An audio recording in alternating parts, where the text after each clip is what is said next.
असांजे मुल्क में ॻाल्हि पाई कहिड़ी हूंदी जॾहिं ही ॿिए सूबे जा माण्हू आहिनि ॿिए सूबे खे असांजे हिन सूबे जो कार्ड ठही मिले थो ही ॾिसो ही चेक कयो तव्हां ना आयली नादरा जी ना आयली हिन हुकूमत जी ना आयली हिन सिंध हुकूमत जी ॾिसो केतिरी आहे हिननि खे अहसास टके जो न आहे ही जेको अॼु काका शहीद थियो आहे राजाणी शहीद थिया आहिनि केतिरा ई असांजा सिंधी माण्हू शहीद थिया आहिनि पर असां माण्हू सिर्फ़ फेसबुक ते वेही करे दारू हणी असां पंहिंजो पाण खे मोतबर कढाइण वारा अॼु होटलुनि ते हुननि जी चांहियूं पिया पियूं असां हिननि गुलाम थोरियूं हिननि जा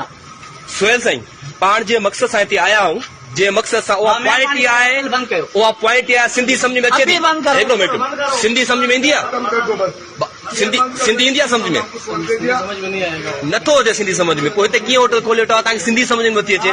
हिकिड़ी ॻाल्हि ॿुधायां तव्हांखे घणो थियो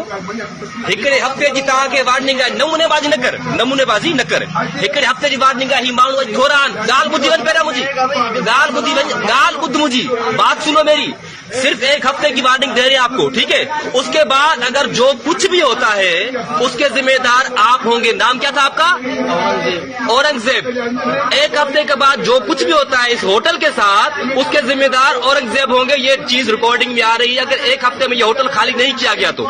ठीक है क्या कहते हैं आप खाली करेंगे ठीक है बस आपको जो धमकी वार्निंग देनी है लाइव दे दें बोलते हो सही है यार मैं क्या करूँ इसमें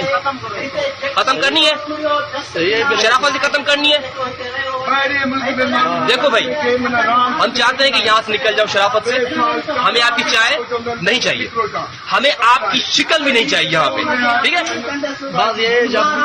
सही है आप लोगों को पसंद नहीं है सही है नहीं है ना पसंद हमें आप लोग पसंद नहीं है हम कहते हैं कि यहाँ से निकल जाए रोज रोज हमारे लोगों को आप कत्लेआम करते हैं ये अभी जो वाकया हुआ पता है आपको क्या हुआ है हैदराबाद में क्या हुआ है